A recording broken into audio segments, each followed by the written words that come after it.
السلام عليكم ورحمة الله وبركاته. ازيكم عاملين ايه؟ عايز اتكلم على اكمل قصة التوقعات اللي احنا كنا اتكلمنا عليها قبل كده، لان في ناس كتير سألتني على قصة التوقعات دي. لما طلعنا اللايف في الأخير على تيك توك، ناس كتير سألتني أنت تقصد إيه بقصة التوقعات؟ وهل لما الواحد يبقى عنده توقع من حد المفروض يعمل إيه؟ يعني أنا دلوقتي متوقع من علاقتي بأي شخص أيا كان حاجات معينة يعني. فأساس المشاكل في العلاقات بشكل عام، سواء علاقات الشغل أو العلاقات الشخصية، الأصدقاء، أيا كان نوع العلاقة، أساس المشاكل اللي بتحصل هي وجود توقعات.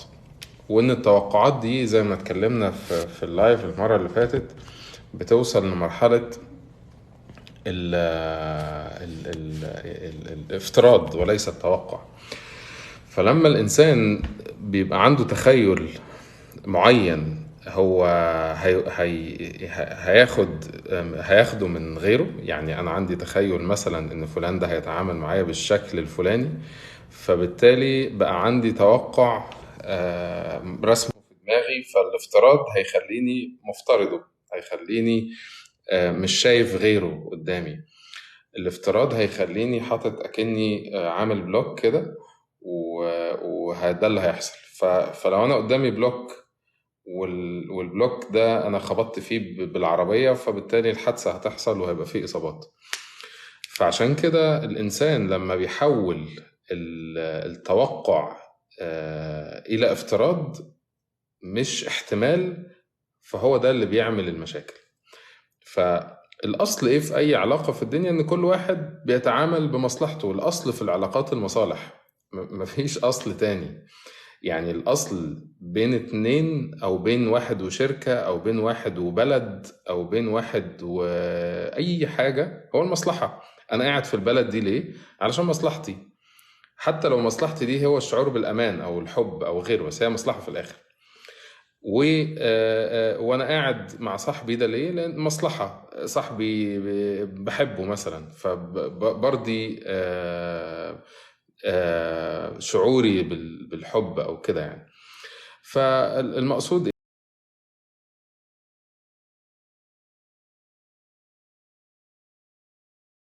ايه؟ وكلمة مصلحة هنا مش معناها استغلال، عشان بس الناس تبقى فاهمة الفرق بين المصلحة والاستغلال. المصلحة هنا معناها الفايدة، ان انا وجودي مع الشخص الفلاني ده مفيد بالنسبة لي، بيرضيني بشكل او اخر، بيشبع شعور داخلي عندي او ايا كان. وعليكم السلام ورحمة الله. طيب، عشان بس نركز في قصة التوقعات. فطالما المشاعر أو عفوا، طالما التوقعات بتكون بين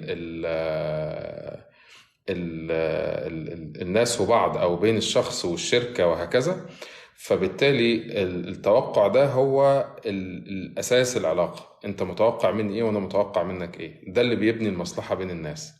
فطالما انا بنيت المصلحة اللي بيني وبينك على شكل معين، لو انا حطيت افتراض في العلاقة دي وبقى هو ده اللي قدامي ومش شايف غيره، فده للأسف بيأذي العلاقة. انما لو انا حولت هذا التوقع لاحتمال، يحتمل الصح ويحتمل الغلط، يحتمل الحدوث ويحتمل عدم الحدوث، ده هيقلل كتير من المشاكل اللي بيني وبين أي حد، أو بيني وبين أي كيان بتعامل معاه. لو أنا متوقع إن البلد دي هي أحسن بلد في العالم وتعبتني، فهبقى منهار لو ده ما حصلش. ولكن لو أنا حاطط افتراضات، حاطط احتمال لكل حاجة، ده بيقلل اللود النفسي أو الشعور النفسي بالخسارة وقت ما يكون الحدث ده مش صحيح، أو التوقع لم يصدق. فبالتالي أنا وأنا بتعلق بأي حاجة، أو أنا برتبط بأي حاجة، ببني توقع، ولكن ما ببنيش افتراض. توقع وليس افتراض. توقع يعني حاجة تحتمل التأويل، حاجة تحتمل الحدوث وعدم الحدوث. وبالتالي مش هتأثر بشكل كبير لو الحاجة دي ما حصلتش. طيب نفترض ان انا مرتبط بحد او مرتبط بشيء معين، والشيء دوت هز ثقته فيا، يعني ما حصلش الحاجة اللي انا كنت متوقعها منه. فهل بقى انا هدخل في دراما بتاعت ان انا راجل مظلوم والناس بتظلمني وهكذا؟ ده اكبر غلط الناس بتقع فيه. لان طالما انا مصلحتي ومصلحتك تعارضوا مع بعض بشكل او اخر، فانا هاخد قراري او همشي في اتجاهي وانت هتمشي في اتجاهك وهتاخد قرارك. ما تمشيش بقى في سكة الامراض النفسية بقى وتقول ايه اصلي تساقطت الاقنعة والناس كلهم خانوني وانا محدش بيحبني، وتدخل بقى ايه في مود الضحية اللي ناس كتير اللي ناس كتير بتدخل فيه للأسف يعني. فمود الضحية ده بيخلي الإنسان يخسر نفسه الأول قبل ما يخسر أي حد تاني حواليه، وبيطلعه من مشكلة نفسية لمشكلة نفسية أكبر مش هيطلع منها بسهولة. طيب، فبالتالي أنا لما يحصل كده أنا لازم أبقى فاهم إن في تعارض بين مصلحتي ومصلحته، وشكرا على كده. ما اقعدش أصنفه بقى، مش عشان الشخص ده تعارضت مصلحتي بمصلحته إن أنا اخسره. يعني شيء غريب جدا يعني. انما الاصل ايه؟ ان انا افكر هو اكيد في مكان بظروف بمتطلبات معينه عنده احتياجات معينه تعارضت مع احتياجاتي، فبالتالي ما اتفقناش يعني ببساطه يعني. لكن هخش بقى في قصه تساقطت الاقنعه وانا عرفت الناس على حقيقتها وقد ايه الناس وحشه. ده ملوش اي ثمن في الحياه، وبالعكس ده بيأذي الإنسان وبيخليه دايما عايش في صراع بدون داعي، يعني صراع مش موجود في الحياة، وبيخليه دايما عنده نيجاتيف انرجي بتصب بقى في حاجات كتير بتخليه بيشوف الناس وحشة. وفي مثل أو قاعدة كده بتقول اللسان ينضح بما فيه أو الإناء ينضح بما فيه. فبالتالي انت لو انت بتشحن نفسك طاقة سلبية من الناس وان الناس ظلمني وهكذا، فهتتأكد في دماغك، وبالتالي انت هتتعامل مع الناس على انهم وحشين وهتتعامل معاهم بسوء نية يعني هتطلع من مرض نفسي لقنبلة نفسية لنووي نفسي وبعدين المشاكل هتزيد يعني. فلازم تقف مع نفسك وقفة وتحدد خلاص الشخص ده انا اختلفت معاه في النقطة الفلانية شكرا، يعني حجمها كده يعني، حجم المشكلة بالشكل ده. وخلي بالك يعني انت فكر في نفسك انت كشخص. انت هتقول لا اصلا انا ما بعملش كده مع حد وانا دايما بقف في ظهر الناس وشايف نفسك بطل جمهوري يعني. لكن في الحقيقة انت كمان لما مصلحتك بتختلف مع الناس بتعمل كده. لكن انت ما بتشوفش نفسك، انت ما بتحللش انا بعمل ايه، لكن بتقعد تنظر على الناس وتحط رجل على رجل وبتحكم عليهم قبل ما بتحكم على نفسك، رغم ان انت مسؤول عن نفسك. اسألوا انفسكم، حاسبوا انفسكم قبل ان تحاسبوا. ف... فبالتالي لو انا بحاسب نفسي وبقعد افكر انا بعمل ايه وبفكر في ردود فعلي انا كشخص، كافي جدا يعني. يعني ده شيء كافي جدا وكفى تماما يعني. عليكم أنفسكم لا يضركم من ضل إذا اهتديتم، دي آية في القرآن يعني. فبالتالي أنا عليا نفسي ببساطة يعني. هتقعد بقى تحسب الناس بتعمل كده ليه وتتوقع منهم وسيناريوهات في دماغك وبتاع، ده شيء مرهق للنفس ومرهق لحياتك كلها، وهتخليك عايش حياتك قرفان بدون داعي، وهيخزن جواك بقى طاقات سلبية ووحوش بقى، تبقى شايف الناس كائنات متوحشة دايما، وأفلام يعني أفلام. وللأسف البنات بالذات شاطرين قوي في الموضوع ده، لأن مشاعرهم سخنة دايما. فبالتالي الحمد لله الله يسعدك. فبالتالي اي حد مشاعره فياضة وبتسخن بسرعة هتلاقي ان صدماته كتيرة. صدماته وعنيفة جدا، لان الكسرة في المشاعر اكبر بكتير من الكسرة في الكتف ولا الظهر ولا الرجل، كله ليه علاج، بس المشاعر دايما بتكون اقسى على نفسية الانسان من اي حاجة جدا يعني. ف فبس يعني ده الموضوع. خلينا نركز عبد الرحمن. فالمهم يعني فالقصة فين؟ ان في الاخر الانسان لما يبني توقعاته وتطلع غلط، ما يقعدش بقى ايه يفكر في الناس، لا المفروض يفكر في نفسه. دي اول حاجة. الحاجة التانية، ما تقعدش تفكر في الماضي بقى، ما تقعدش تقول طب هما ليه عملوا معايا كده، طب هو كان بيفكر في ايه لما قال لي كده، طب هو ازاي ما خدش باله ان انا هتضايق من الكلمة الفلانية. عارف مثلا لما واحد صاحبك تقول له حاجة يقول لك ما انت اصلا حمار انك فكرت بالشكل ده، هو يعني هو انت اصلا حزين، فيقوم ده جاي ضربك على دماغك بقى، يعني انت حزين بس لا، انت تبقى حزين ومتعور ومكتئب وقرفان. هو بسلامة نية عايز ينصحك، بس النصيحة دي بتبقى عاملة زي القنبلة، يعني رمى في وشك قنبلة، مش نصيحة، وانت اصلا مش جاهز للنصيحة يعني. فده على الشكل بتاع ان صاحبك ده بيحاول ينصحك، ولكن النصيحة ضربت في وشك ووشه واتضايقتوا من بعض. فالاصل ايه؟ انك انت ما تبقاش في المود ده، ما تقعدش تحلل في كلام الناس وفي المشاكل وتقعد تفكر في الماضي، ولا تقعد حتى تقول لنفسك كلام بقى عن المستقبل اللي هو ايه، طب وانا هعيش ازاي، انا حياتي سودة، انا محدش بيحبني، انا مش انا لازم اسيب البلد وهاجر، انا لازم اطلع بره يعني. ولا الماضي ولا المستقبل، ما تقعدش بقى ايه تقرف نفسك بمشاكل الماضي، الاسئله اللي ملهاش اجابه، هم ليه عملوا كده، هم ليه ملهاش اجابه، يعني انتهت، دي حاجه فاتت وعمرك ما تعرف اجابتها، مهما يعني لو قعدت تسال نفسك مليون مره مش هتوصل لاجابه. ولا المستقبل تقعد تخوف منك ومخاوف المستقبل، طب لو حصل، طب لو جه، طب وتقعد تقول بقى لا انا مش هتجوز تاني، لا انا مش هفكر تاني، لا انا مش هتعرف على حد تاني. ليه يا حبيبي؟ عمال اصل انا المره اللي فاتت اتاذيت، فانا بقى عندي خوف من المستقبل.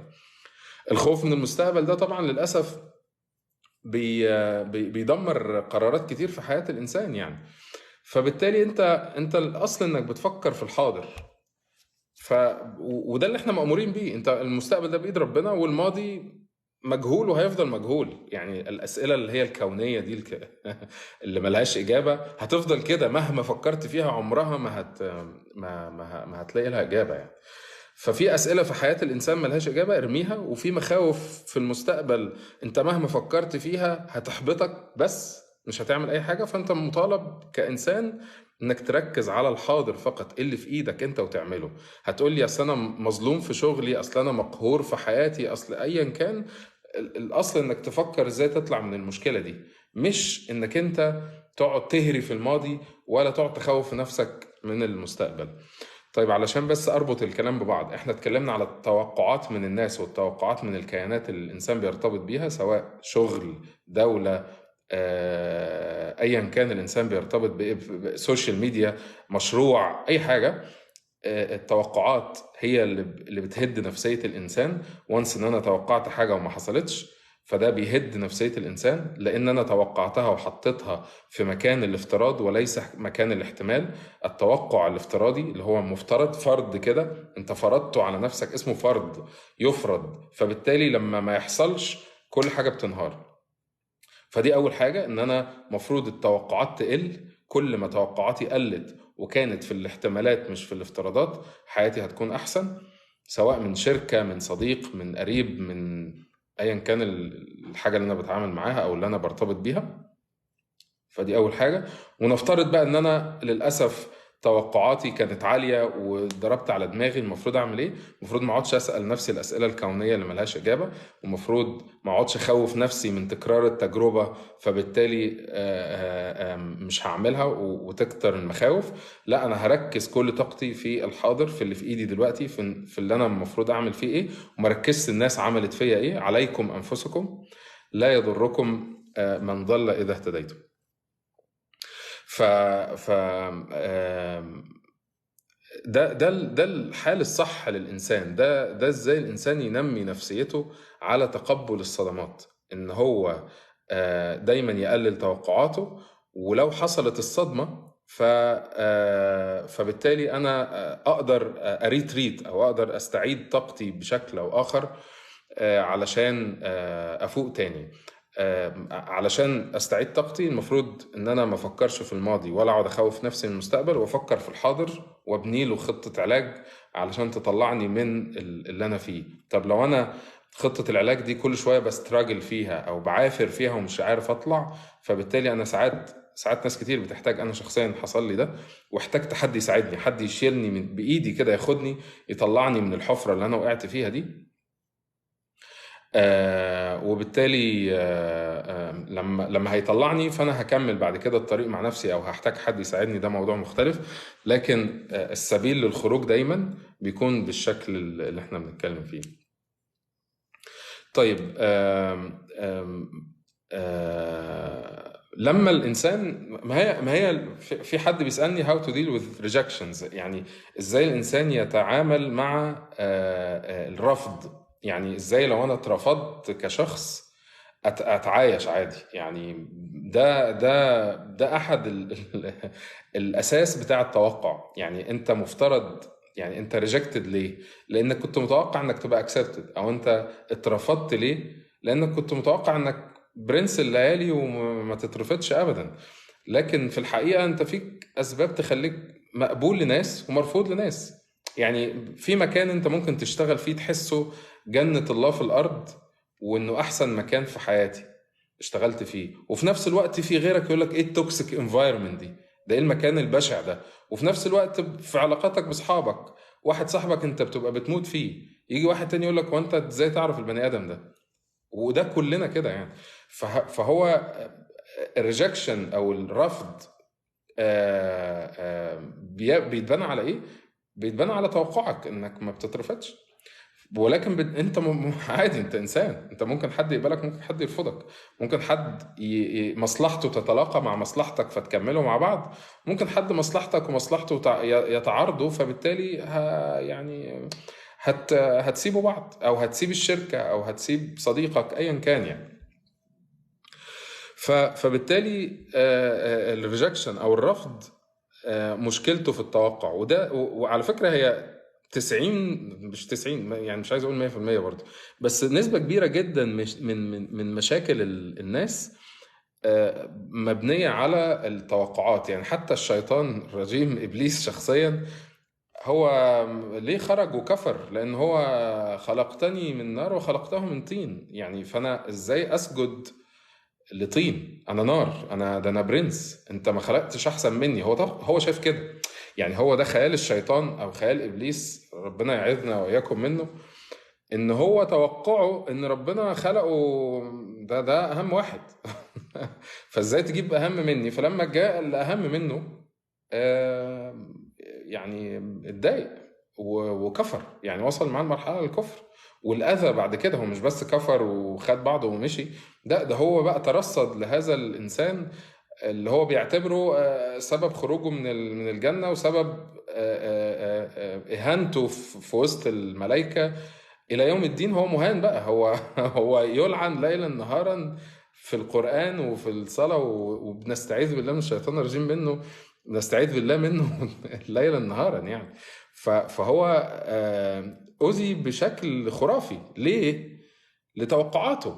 يعني هو بنى توقع من خياله غير موجود في الحياة، ولم يوعد به، ولم يعني يبلغ به او يوحى له به، ايا كان بقى. انا مش عايز بس اخش كتير في الدين، عشان يعني انا مش مكاني ان انا بتكلم في الدين، ولكن انا بستشهد بس بالمواقف دي، لان بتبقى دايما اقرب للذهن في حياة الانسان، انه يربط معلومة بموقف حصل ومعروف للناس يعني.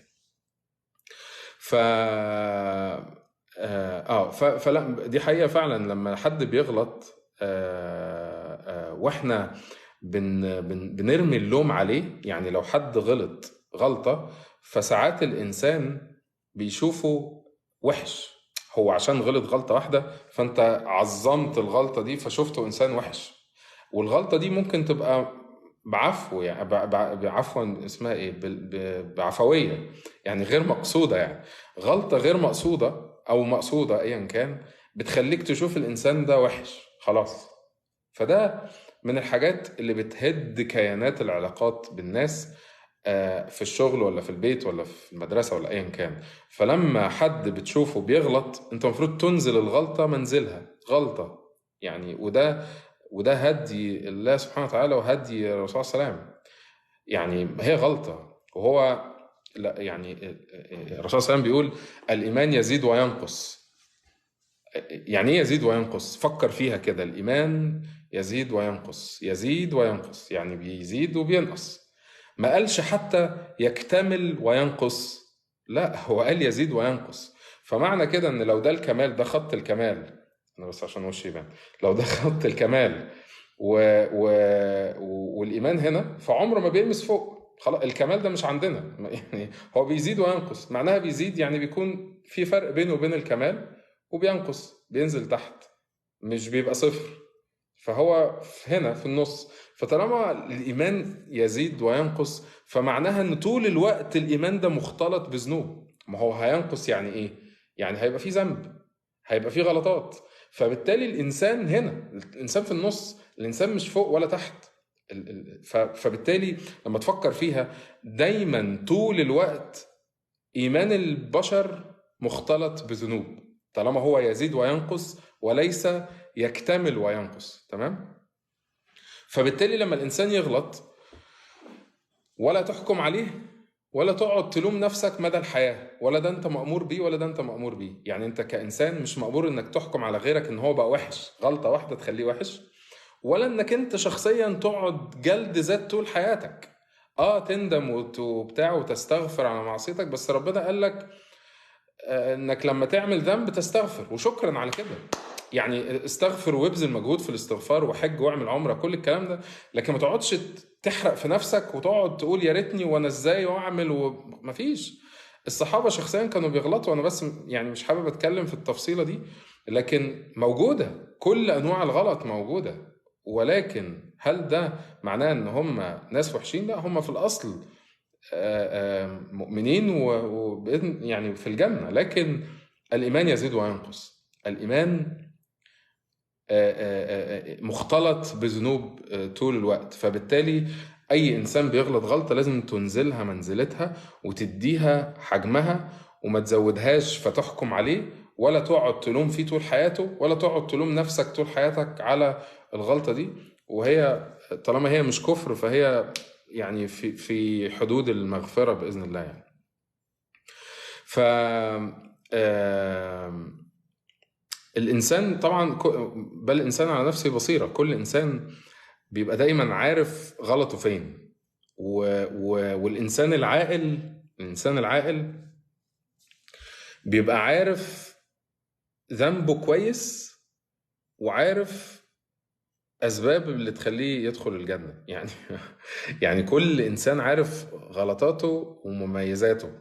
يعني لو قعد فكر مع نفسه كده هيعرف كويس، أو هيبقى صريح مع نفسه، هيفكر هيطلع هو عيوبه إيه ومميزاته إيه. بل الإنسان على نفسه بصيرة. فأنت طالما أنت عارف نفسك وقعدت مع نفسك كده، عرفت عيوبك ومميزاتك، فما تضحكش على نفسك. أنت الوحيد اللي بتكلم نفسك بصراحة. يعني أنت الوحيد اللي بيكلمك بصراحة. أنت الوحيد اللي ما بيكذبش عليك في الأصل. لو انت بتكذب على نفسك دي مصيبه، انت محتاج علاج فوري. لكن الاصل انك انت ما بتكذبش على نفسك، ما بتحورش على نفسك، انت صريح مع نفسك. فطالما انا صريح مع نفسي، فلما بغلط بقول انا غلطت لنفسي، علشان اعدي بقى خلاص، انا غلطان. لكن ما اقعدش الوم نفسي كتير واهرف نفسي واحرق في دمي وهكذا. فلو انا بغلط وعارف ان انا غلطان، والرسول صلى الله عليه وسلم بيقول لكل ابن آدم ذنب يعاوده. يعني طبيعة بني آدم إن كل واحد كده ليه ذنب، هو من إما بيروح وبيجي بيرجع له تاني. يعني أنت عندك ذنب أيا كان، بتدخن، بتكذب، أيا كان، يعني مش عايز أخد في التفصيل. فلما كل شوية بترجع له. يعني ده وصف الرسول صلى الله عليه وسلم للإنسان. فانت طالما انت كل شويه في ذنب في حياتك، ذنب معين كده انت دايما تروح وتيجي عليه، فخلاص فافهم نفسك بقى ان انت هتعيش حياتك يا اما واقع في الذنب ده وتسيب نفسك، يا اما تبقى بتتحكم في نفسك كل شويه. يعني تبقى انت عايش حياتك بتعافر علشان تتحكم في نفسك، وتبقى انت متوقع من نفسك انك بتقع وبتقوم. فلما تقع هتبقى عارف انك هتقوم فتتشجع، ولما تقوم تبقى عارف ان في احتمال انك تقع، فتلحق نفسك طول الوقت، فتتجنب اسباب الوقوع طول الوقت علشان الوقعة ما تجيش دلوقتي، تحاول تأجلها على قد ما تقدر. فتاني بس الحتة دي علشان يعني تبقى ثابتة في دماغ الناس، ان الانسان عنده ذنب عادة، من كلام الرسول صلى الله عليه وسلم لكل ابن ادم ذنب يعاوده. انا بس خايف اكون قلت الحديث فيه نقص او غلط، فبرجعوا له تاني سيرش كده. فالانسان طالما عنده غلطة هو دايما بيرجع لها كتير، فهيعيش يا اما سايب نفسه مرمي في الغلطة دي، يا اما هيعيش بيعافر علشان الغلطة دي ما تحصلش. فبالتالي لما يقع يبقى عارف انه هيقوم، ولما يقوم يبقى عارف ان في احتمال يقع تاني، فيتجنب الوقعة اللي بتتكرر كل شوية دي. وده برضو اساسه التوقع، يعني اساسه الموضوع اللي احنا بنتكلم فيه اللي هو التوقعات. انت بتتوقع من نفسك انك هتقوم، وبتتوقع من نفسك انك هتقع. طالما انت عايش كده فانت فهمت كويس جدا انك الاتنين موجودين في حياتك، القيام والوقوع. فبالتالي هتمانج هنا لما تقع عشان تقوم، ولما تبقى قايم هتعرف تمارس حياتك وتأمن نفسك وتاخد فيتاميناتك وتاخد تطعيماتك علشان ما تقعش. ولو وقعت المفروض الوقعة تقومك تاني أسرع، لأنك عارف أنك قادر تقوم لأنك قمت قبل كده، وهكذا. أنا بس بحاول أعيدها كتير علشان تبقى ثابتة في دماغ الناس. شكرا ليك يا مصطفى. فالتوقعات دي يا جماعة هي لما نحطها في الافتراض، لما نحطها في الفرض، فبتبقى عاملة زي العمود اللي في نص البيت كده. لو أنا افترضت حاجة فهي خلاص خدت مساحة من حياتي، سواء الحاجة دي بفترضها من نفسي أو من غيري. فيوم لما الحياة مش هتتظبط والتوقعات دي تخيب، فأكني لبست في الحيطة دي وخبطت دماغي فيها. فحاول على قد ما تقدر تقلل توقعاتك من الناس أو من الشركة اللي انت شغال فيها أو من البلد اللي انت عايش فيها أو أيا كان. توقعاتك عاملة زي ما بنتكلم على التوقعات يا أسامة، توقعات الإنسان من الحاجات اللي حواليه اللي بتسبب الإحباط. طيب لو أنا دلوقتي كان عندي مشروع، والمشروع دوت وانا ماشي فيه كده وقعت، ايا كانت الوقعة عاملة ازاي، هل الاصل ان انا ابني شكرا جزيلا، ابني القومة اللي انا هقومها دي بان انا اسيب المشروع، ولا اكمل في المشروع، ولا ان انا اكمل في المشروع بس اخد حذري، ولا ايا كان؟ كل الاسئله دي ما هياش مهمه. لو نفسيه الانسان غير قادره على القيام فالمشروع مش هيقوم، ولو وقع تاني ما هو غالبا هيقع تاني، ولو وقع تاني مش هتعرف تقوم. والمشروع ده هنا ما بتكلمش على مشروع اقتصادي او مشروع بيزنس، لا ده مشروع حياه، مشروع جواز، مشروع صداقه، ايا كان. كان في شاب كلمني من قريب، وكان عنده عيادة، يعني هو دكتور، والعيادة دي كان فيها يعني ممرضة يعني، وهو كان بيفكر يرتبط بالممرضة دي. وهو بقى دكتور فشايف ان هو ما يترفضش ابدا يعني وبتاع وانا برنس، بس هو كان عايش بره يعني مش عايش في مجتمعاتنا العربية. فقال اوكي انا هتقدم لها يعني. فراح اتكلم مع البنت والبنت رفضته. فطبعا يعني كانت كبيرة في الايجو بتاع، طبعا الدكاترة عندنا احنا كدكاترة الايجو بتاعنا عظيم جدا. فبالتالي لما اتقال له لا انهار جدا، يعني حس كده ان ايه، اكنه اخد فاس على دماغه او اخد يعني زي اكن حد ضربه بالنار في دماغه. ف اللي حصل معاه بعد كده ايه، ان هو بدأ يفكر ازاي اقنعها بنفسي. ما بقاش يفكر ان هو ازاي يقوم من مكانه ويحسن نفسيته، لا هو بدأ يفكر ازاي اقنعها بنفسي. فبالتالي شغل باله بيها، بدأ يفكر طب هي فكرت فيا كده ليه، طب هي ليه قالت كده، طب انا فيا ايه ناقص، طب انا فيا ايه زايد؟ طب انا قاعد يسأل نفسه اسئلة ليس لها اي اجابة، وهي رفضته لانها مش بتحبه. بس هو بيحاول يكويستشن هي ليه ما حبتنيش. بس ده ملوش اجابة، يعني السؤال ده للاسف ملوش اجابة. لو هو ايقن ان السؤال ملوش اجابة، خلاص هيعدي المرحلة. فكانت مشكلته ان هو بيحاول يجاوب على سؤال ليس له اجابة. طيب عمل ايه بقى؟ أسئلة مرهقة جدا، أسئلة مميتة جدا للإنسان، فعلا دي حقيقة. فبالتالي هو عمل إيه؟ بدأ يفكر لا أنا لازم أقنعها تحبني وترتبط بيا. فبعدين بدأ يجيب هدايا، بدأ يجيب بدأ يبعت رسائل، فبدأت تعمل له بلوك، فبدأ ينهار أكتر، فبدأت صحته تنزل، فبدأ يدخن ويغلط ويسافر يقعد مع نفسه وينعزل. وكان بيخسر في شغله بالتالي يعني. فهو علشان العلاقة دي كان حاطط لها توقع معين، أنا دكتور، فبالتالي ما اترفضش. لما اترفض الريجكشن هنا بقى همس اللي كنت بتسألي عليه.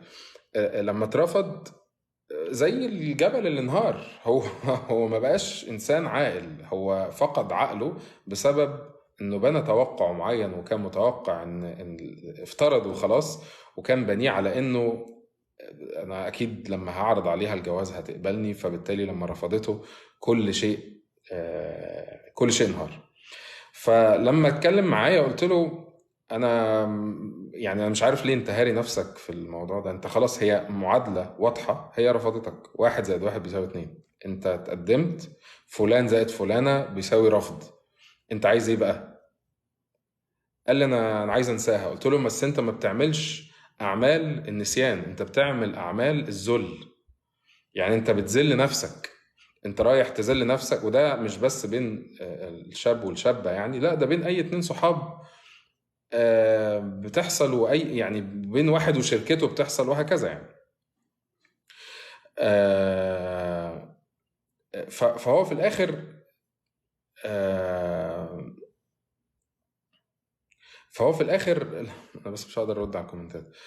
فهو في الاخر لما بنى التوقع ده وما حصلش، انهار وهكذا. فبدأ يسألني انا المفروض اخرج ازاي. قلت له انت اصلا بتعمل اعمال الشخص المتعلق الدايخ التعبان اللي بيرهق نفسه ومشاعره واحاسيسه وهكذا يعني.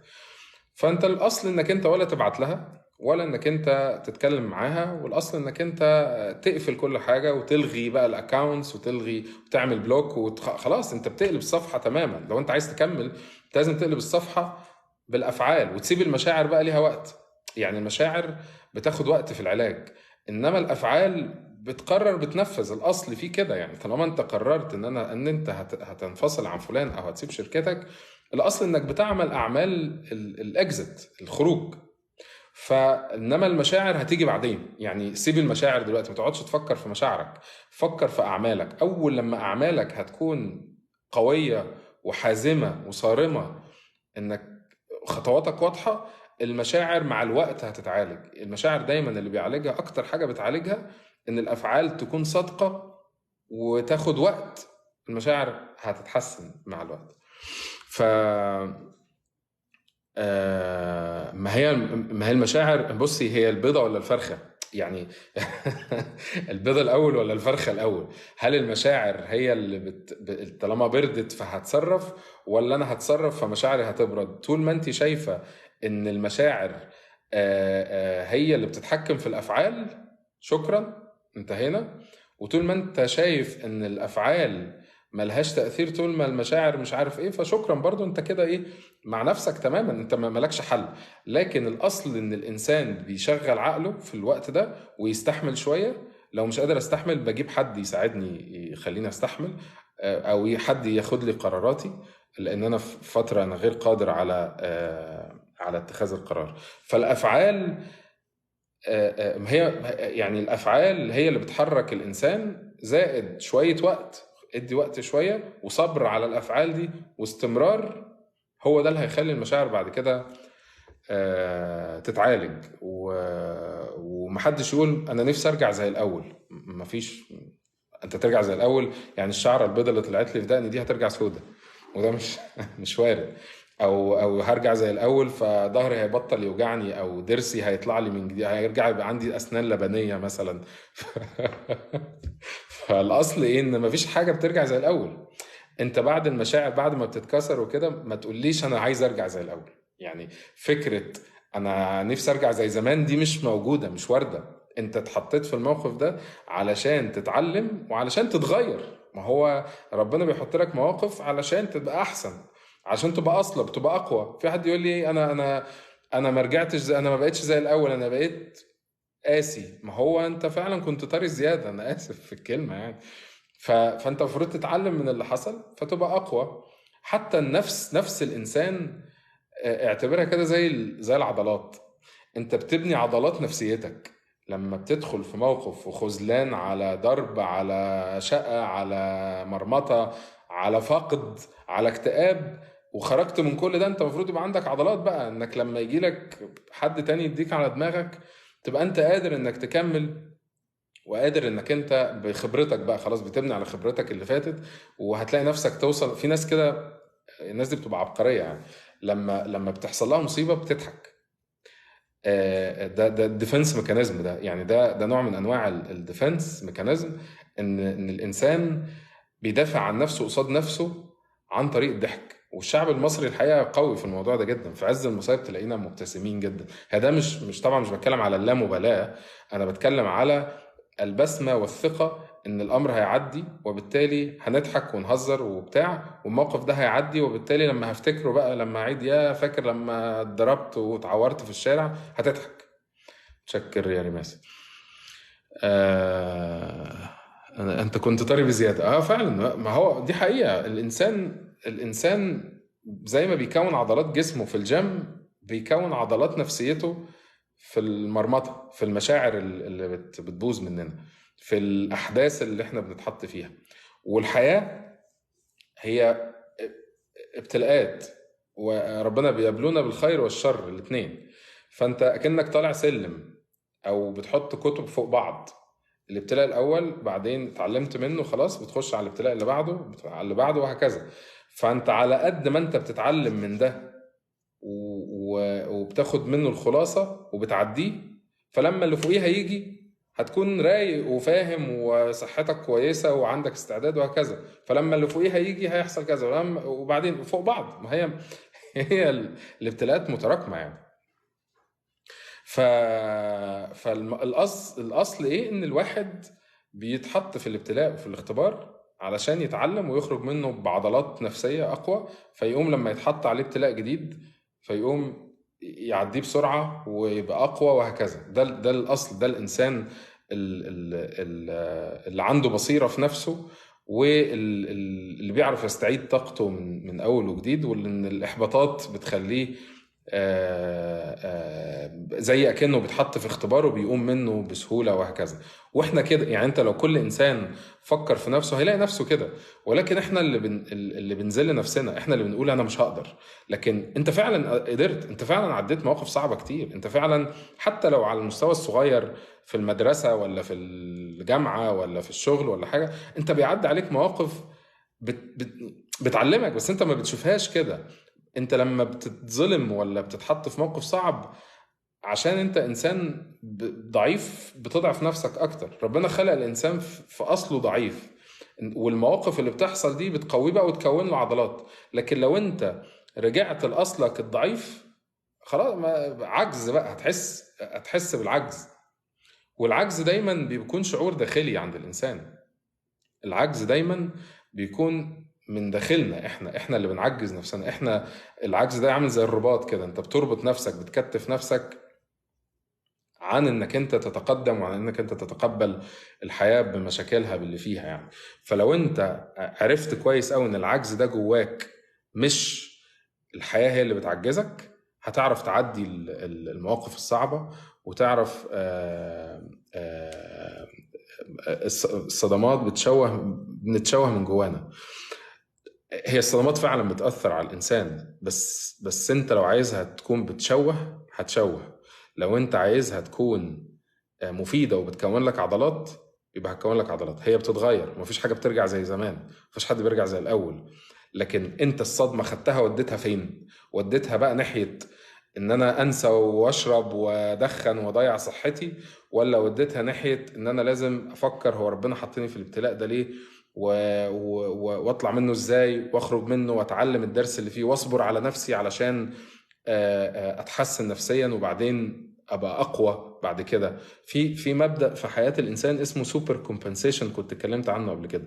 سوبر كومبنسيشن ده بيقول عامل زي كده لما الطفل الصغير بيتعلم المشي، هو اول حاجة بيعملها ايه؟ بيحاول يمشي وبيقع وبيتعور وبيتمرمط، بعدين يحاول يقوم يقف، ومرة في التانية في التالتة بيقف عادي وبيمشي. بالعكس ده بيوصل لمرحلة ان المشي يبقى هواية او متعة. فهو في الاول كان بيتاذى، كل ما يحاول يمشي يتاذى، صحته بتنزل بتنزل بتنزل، بعدين بيبدا يتعلم يتعلم يتعلم لحد ما بقى المشي قوه وهوايه كمان، يعني وصل ليه لمرحله عاليه.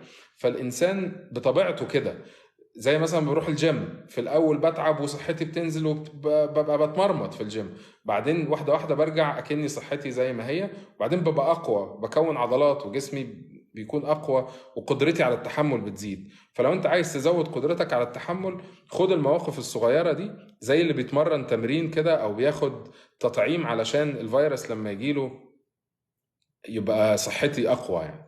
فهي الحياة كده، درب نفسك، مرن نفسك. عشان كده القسوة على الأطفال مش دايما غلط، لما تحط طفلك في مواقف صعبة ويعديها دي حاجة كويسة، علشان اللي جاي دايما بيكون أصعب. فلو انت عايز تدرب نفسك على انك تستحمل الصدمات، فلازم تستحمل، ولازم تطلع من موقف لموقف، ولازم توقعاتك من نفسك ما تكونش فوق قوي ولا تحت قوي، علشان ما تتصدمش بالواقع بعد كده. انا بشكركم جدا، انا خلصت اللي كان في بالي، واسئلتكم كمان خلتني اتكلم في مواضيع تانية، وإن شاء الله نتقابل قريبا في لايف جديد. والسلام عليكم ورحمة الله وبركاته. شكرا جزيلا لجميع الناس اللي شرفوني في هذا الشيء اللي أنا بقوله، وسامحوني لو أنا بقول أي كلام. وأنا بفرح لما حد بيديني فيدباك وبيقول لي أحسن إيه وما حسنش إيه، فياريت محدش يبخل عليا بالكلمتين دول. أشكركم جميعا. كل يوم من ده؟ لا، مش هقدر كل يوم من ده طبعا. جزاكم الله خيرا. السلام عليكم ورحمة الله.